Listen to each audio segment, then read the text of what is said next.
గణేష్ చతుర్థి సందర్భంగా నియోజకవర్గ ప్రజానీకానికి, జిల్లా వాసులకి,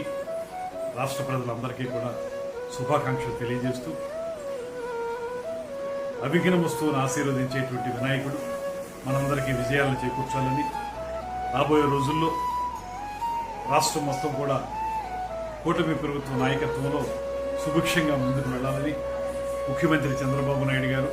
ఉప ముఖ్యమంత్రి పవన్ కళ్యాణ్ గారు, వీరిద్దరికీ పైన ప్రధానమంత్రి నరేంద్ర మోడీ గారు ముగ్గురు కలిసి ఈ రాష్ట్రాన్ని ఉజ్వల భవిష్యత్తులోకి తీసుకెళ్తున్నటువంటి శుభ సందర్భంలో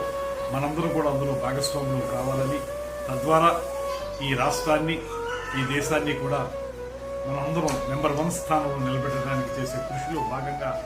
ఆ సర్వేశ్వరుడైనటువంటి వినాయకుడు మనల్ని అందరినీ ఆశీర్వదించి మనకి అభిఘ్న వస్తువు అని మనల్ని అందరినీ కూడా ముందు నడిపించాలని మనస్ఫూర్తిగా కోరుకుంటూ వినాయక చవితి శుభాకాంక్షలు మరొకసారి తెలియజేస్తున్నాను అందరికీ.